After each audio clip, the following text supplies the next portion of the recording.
ఇది చంద్రబాబుది, పవన్ కళ్యాణ్ గారు వీళ్ళందరిది చూశానమ్మా. ఇక్కడ గత అక్టోబర్ 11వ తారీఖున సుమన్ టీవీలో నా ఇంటర్వ్యూ వచ్చింది.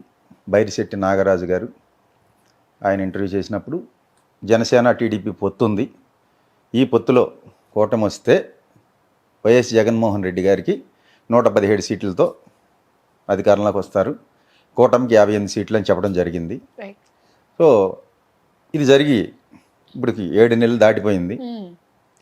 ప్రజెంట్ ఎలక్షన్ టైం దగ్గరికి వచ్చాక బీజేపీ కూడా ఎన్డీఏ కూటమి బీజేపీ టీడీపీ జనసేనలో కలవటం జరిగాక ఒక ఉన్నత స్థానంలో ఉన్న వ్యక్తి నన్ను అడగడం జరిగింది. ఇప్పుడు ఇది వచ్చింది కదా, అప్పుడు ఇలా చెప్పారు, ఇప్పుడు ఏమవుద్దో చెప్పండి అని ఆయన అడగడం వల్ల మళ్ళీ నేను చెప్పడం జరిగిందమ్మా. ఇప్పుడు వైఎస్ జగన్మోహన్ రెడ్డి గారికి బీజేపీ టీడీపీ జనసేన పొత్తులో వస్తే 122 సీట్లతో ఆయన మళ్ళీ అధికారంలోకి వస్తారు. అలాగే కూటమికి అప్పుడు మనం 58 చెప్పాము, ఒక 5 సీట్లు తగ్గి 53 సీట్లతో కూటమి ఉంటుందని మనం వేరే ఛానల్స్లో వీడియో చేయడం జరిగింది. సో ఇక్కడ వైఎస్ఆర్ కాంగ్రెస్కి 20 ఎంపీలు వస్తాయని, అలాగే కూటమికి 5 ఎంపీలు వస్తాయని కూడా చెప్పడం జరిగింది. సరే, మనం నెక్స్ట్ చేసే దాంట్లోనే ఏ స్థానాల్లో ఎవరు గెలుస్తారు, ఎవరు ఓడిపోతారు, ఎంత మెజార్టీలు అనేది కూడా పార్లమెంట్ సీట్లు కానీ అసెంబ్లీ సీట్లు చెప్పుకుందాం నెక్స్ట్. గురుజీ, మీరు గతంలో తెలంగాణలో సీఎంగా రేవంత్ రెడ్డి గారు గెలుస్తారని చెప్పారు. మరి జాతక ప్రకారం ఈసారి అక్కడ ఏపీలో మళ్ళీ జగన్ వస్తారని మీరు చెప్తున్నారు, దాని గురించి? అవునమ్మా, అప్పుడు నేను రిజల్ట్కి 2 రోజుల ముందు కూడా 2 ఛానల్స్లో, 1వ తారీఖు ఒక ఛానల్లో డిసెంబర్ 2వ తారీఖు మనం టీవీలో, డిసెంబర్ 1 హిట్ టీవీలో కూర్చుని కూడా చెప్పాను, కేసీఆర్ గారికి 3వ తారీఖు సాయంకాలం 4 గంటల వరకే సీఎం యోగం ఉంది, 9వ తారీఖు లోపు రేవంత్ రెడ్డి సీఎం అవుతాడు, పూర్తికాలం సీఎం పదవిలో ఉంటాడని చెప్పడం జరిగిందమ్మా.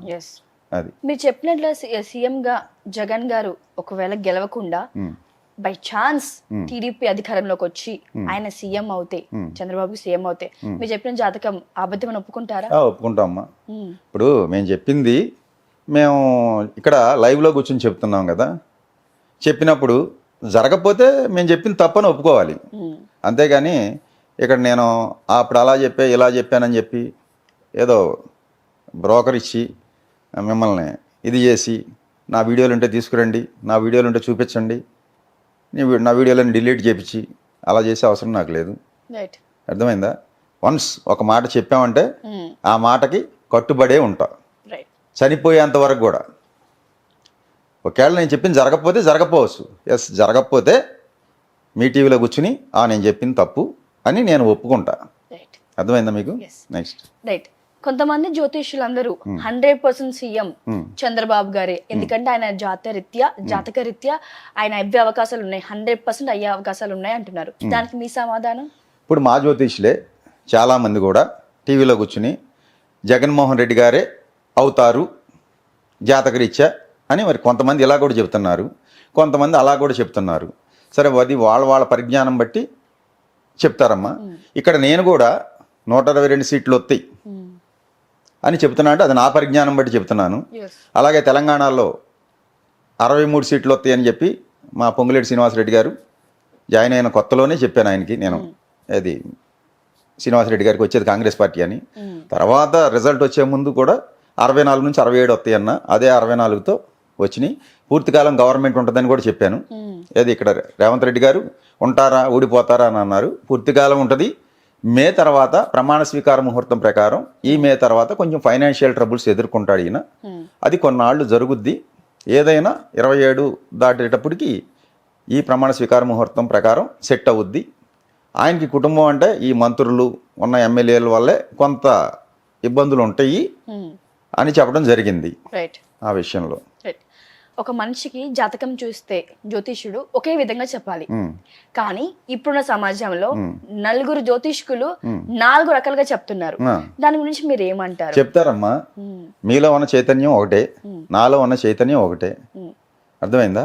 చరాచర 24 లక్షల జీవరాశుల్లో ఉన్న అదేనమ్మా, 84 లక్షల జీవరాశుల్లో ఉన్న చైతన్యం పలికిచ్చేది కూడా ఒకటే. కానీ నేను వేరేగా పలుకుతా, మీరు వేరేగా పలుకుతారు, మీరు వేరేగా ఆలోచిస్తారు, నేను వేరేగా ఆలోచిస్తా.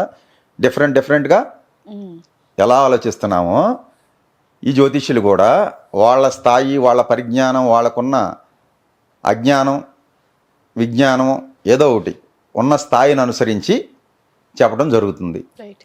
అంతే తప్ప వేరే ఏమీ కాదు. అంటే ఆ తేడాలు ఎందుకండి? అంటే జ్యోతిషం ఎలాగో ఒకటే ఉంటుంది కదా. ఇప్పుడు నా జాతకం, ఇప్పుడు నేను నడుస్తున్నాను, ఒకటే నడుస్తాను, పక్కన మళ్ళీ పడిపోతాను, అంత మంది చెప్తే ఒక మనిషిని ట్రబుల్ చేస్తున్నట్టే కదా అది. అదేనమ్మా, ఇప్పుడు జ్యోతిష్యంలో సాధారణంగా అడిగితే చెప్పమని ఉంది, అడగకుండా మాకు తెలిసినా చెప్పకూడదు.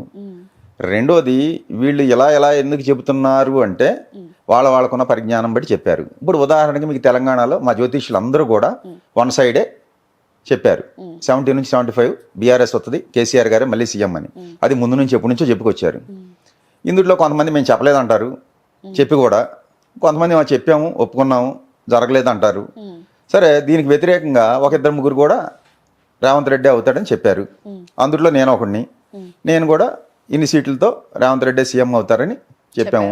అది కాంగ్రెస్ హైకమాండ్ బటన్ నొక్కి ఎవరంటే సీఎం వాళ్ళే కదమ్మా. 10 మంది పోటీ పడ్డారు, వెళ్ళి హస్తంలో మల్ల యోధుల్లాగా యుద్ధం చేశారు. చివరికి రేవంత్ రెడ్డి స్విచ్ నొక్కి రేవంత్ రెడ్డిని కూర్చోబెట్టారు వాళ్ళు. మరి అలాంటి 10 మంది ఉన్న దాంట్లో నువ్వు ఎలా చెప్తున్నావు రేవంత్ రెడ్డి అని నన్ను చాలా మంది అడిగారు. పైన ఉన్నవాడు చెప్తున్నాడు రేవంత్ రెడ్డి అవుతాడని. జరిగిందా లేదా? ఇక్కడ మా జ్యోతిష్యుల్లో మాకున్న పరిజ్ఞానంలో తప్పు లేనుంటే మాయే కానీ, శాస్త్రంలో కానీ, విశ్వంలో ఉన్న శక్తిలో కానీ ఏ తప్పు లేదు. భగవంతుడు ఒకే రూపం, ఉన్న శక్తి, అది అల్లా అనుకోండి, జీసస్ క్రైస్ట్ అనుకోండి, మీరు హనుమంతుడు అనుకోండి, లార్డ్ వెంకటేశ్వర స్వామి అనుకోండి, ఎన్ని రూపాయలు వచ్చినా ఉన్నది ఒకటే చైతన్యం. ఆయన రోజు అష్టోత్తర సహస్రనామం చేసేటందు ఒకే దృష్టి ఉంటుంది. కత్తి తీసుకుని రోజు మర్డర్లు చేసి దొంగతనాలు చేసి బతికేయడందు కూడా సమదృష్టితోనే ఉంటాడు. భగవంతుడు అందరినీ సమదృష్టితో చూస్తాడు. ఇక్కడ భేదభావం మందే, వీడు దొంగ, వీడు ఇది అని భేదభావం మనం చూస్తాం తప్ప భగవంతుడికి ఏం లేదమ్మా. సృష్టిలో సకల ప్రాణుల్ని కూడా సమానంగా చూస్తాడు. రైట్. నెక్స్ట్, సో ఏపీలో ఎంపీగా షర్మిల గారు చేస్తున్నారు, కడప నుంచి పోటీ చేస్తున్నారు. ఆవిడకి గెలుపుందా? అలాగే ముందు కాంగ్రెస్ పరిస్థితి ఎలా ఉండబోతుంది కడపలో? షర్మిల గారి జాతకం ఒకసారి నేను చూశానమ్మా. సో షర్మిల గారి జాతకం 2025 ఫిబ్రవరి నుంచి ఇప్పుడు కొన్న దానికన్నా కూడా ఇబ్బందులు ఎక్కువ అవుతాయి. ఆంధ్రప్రదేశ్లో కాంగ్రెస్ పరిస్థితి దిగజారిపోయింది, ఎప్పుడో అదే కంటిన్యూ అవుద్ది, కనుమరుగవుద్ది. ఇక్కడ ఆంధ్రప్రదేశ్లో రేపు మళ్ళీ సీఎం అయ్యే జగన్మోహన్ రెడ్డి గారు 2034 వరకు కూడా ఈయనే సీఎం పదవిలో ఉంటారు. 2019లో ఎక్కిన జగన్మోహన్ రెడ్డి గారు 2034 వరకు ఇదే పదవిలో కొనసాగుతారు. తర్వాత ఒక 5 years ఆయనకి గ్యాప్ వస్తుంది. 39 వచ్చేటప్పటికి మళ్ళీ సీఎం అయ్యి మళ్ళీ ఒక 2 times కదండి, నెక్స్ట్ 3 times అమ్మా. 2019, 24, 29 కూడా ఆయనే అయ్యి 34కి దిగిపోయి ఒక 5 years గ్యాప్ వచ్చి 39లో అయ్యి మళ్ళీ ఒక 5 ఏళ్ళు చేసి ఆయన జీవిత కాలంలో ఒక 20 సంవత్సరాల యోగం ఉంది. చంద్రబాబు నాయుడు గారికి ఎలాగ 14 సంవత్సరాల యోగం ఉందో, కేసీఆర్ గారికి ఎలాగ 9.5 ఏళ్ళు యోగం ఉందో, అలాగే జగన్మోహన్ రెడ్డి గారికి కూడా ఒక 20 సంవత్సరాల యోగం ఉంది. ఇది కాలం నిర్ణయించింది. ఇప్పుడు మేము చెప్తున్నాం ఇక్కడ కూర్చుని, రేపు ఇది ఇవాళ 20వ తారీఖు, రేపు 4వ తారీఖు రిజల్ట్ వచ్చాకే కదా ఆయన సీఎం అయిందా లేదా అనేది తెలిసేది. ఇప్పుడు నేను చెప్పింది నిజమా కాదని. మళ్ళీ 29 ఎలక్షన్లో ఆయన గెలిచి మళ్ళీ సీఎం అయితేనే కదా ఈ ఉదయభాస్కర్ అనేవాడు చెప్పింది నిజమా కాదని తెలిసేది. 34 దాకా ఎన్ని సంవత్సరాలు ఉంది, వెయిట్ చేయాలి. రిజల్ట్ వస్తాకి మనం చెప్పిన మాట జరిగిందా లేదా అని తెలుసుకుంటాకి 9 సంవత్సరాలు పడద్ది, లేదా 10 సంవత్సరాలు పడద్ది. అది రిజల్ట్ రావటానికి. మీరు ఇందాక పదే జగన్ సీఎం అవుతారని ఖచ్చితంగా బలగుద్ది చెప్తున్నారు. సీఎం మళ్ళీ ఇంకొకసారి జగన్ గారు అవుతే రాష్ట్ర పరిస్థితి ఎలా ఉండబోతుంది? ఏపీ సీఎం మళ్ళీ జగన్మోహన్ రెడ్డి గారు అవుతారు.